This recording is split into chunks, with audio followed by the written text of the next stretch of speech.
What if I told you there's a haunting song that's been playing for over a century, with no one alive to strum its strings?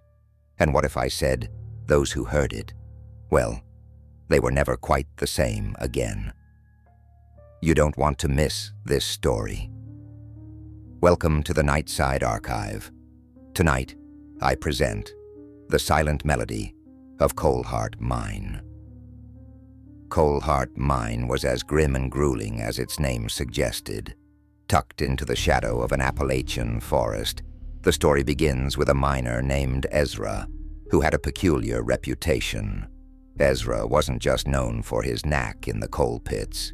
He was an exceptional fiddle player. After his shifts, when his fellow miners were drowning exhaustion in moonshine, Ezra would perch on a rock outside the mine, his fiddle singing mournful melodies to the whispering wind. The locals said it was his music that kept them sane against the relentless dredge of coal-black days. Funny thing is, Ezra couldn't read a single music note.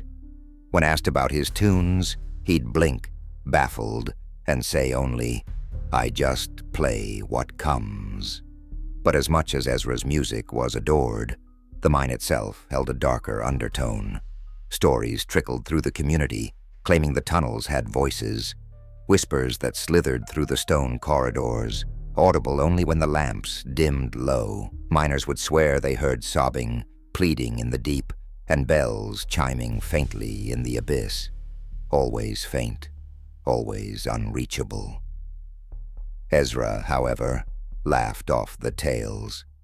"It's just the earth settling," he'd say, scratching his wiry beard. That all changed on the fateful evening of October 12, 1893. The mine was packed beyond capacity, managers pushing for an ungodly quota while ignoring the ominous creaks and groans from below. Ezra, exhausted after a punishing double shift, was asked to play his fiddle by his comrades to ease their edging nerves. His haunting melody floated to the mine's depths, and to everyone's shock, it was answered by an otherworldly harmony, drifting from somewhere far down in the tunneled darkness. It wasn't mechanical like rusted gears grinding. It was softer, like someone, or something, was playing along. As Ezra faltered, gripping his bow tighter, silence fell, and just as the crew began murmuring uneasily, the ground convulsed beneath their boots. A thunderous roar swallowed the mine as the earth devoured Timber Shaft 1. It hit so fast, so hard, Ezra barely managed to scramble out before the cave-in sowed nearly 30 souls into the coal-rich dirt. The mine was deemed cursed and sealed the next day. But that's where the tale just begins. For 2 nights after the collapse, Ezra roamed the forest near the entrance of the mine. He carried his weather-worn fiddle, stopping by the tangled vines that now guarded the hollow graveyard. "I'm sorry," he whispered amid the howling wind, the bow quivering against the string. "But here's the things about remorse. It has a way of conjuring attention." On the 3rd night, the melody began. It wasn't Ezra. His fiddle lay untouched in its case. The song snaked its way from the mine entrance, a haunting, aching wail of grief and loss. The sound wasn't human, but it mirrored Ezra's style, eerily enough that those who heard it swore it could only belong to him or his ghost. Ezra himself was never seen in the village again after that 3rd night. Rumors spread that he'd bricked himself into the mine, or that he simply walked into the dark void to join his fallen brothers. But every October since 1893, the melody resurfaces. The locals call it the Miner's Lament.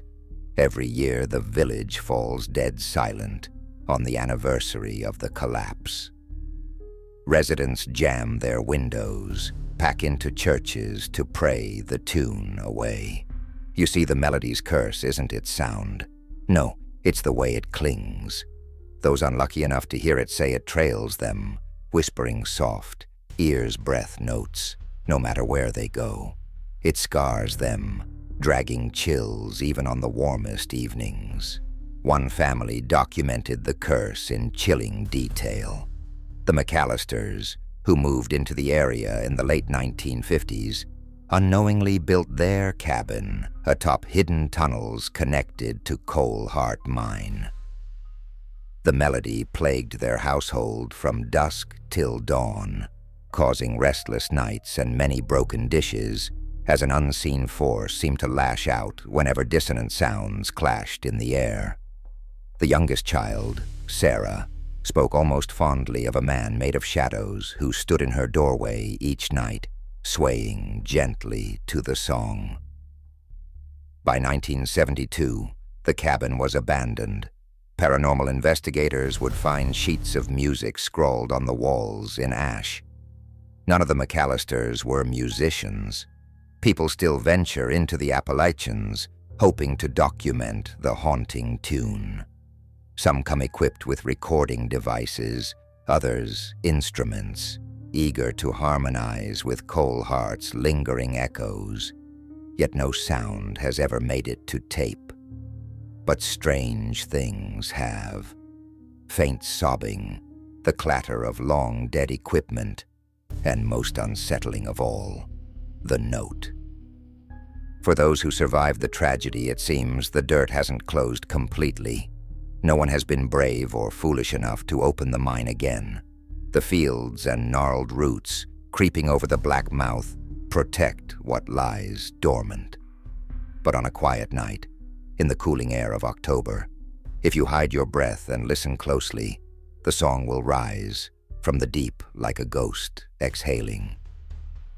A reminder not of death, but of those who refuse to be truly buried. So, I ask, if you were standing there, violin in hand, would you dare to play your part? This has been the silent melody of Coleheart Mine. See you next time in the Nightside Archive.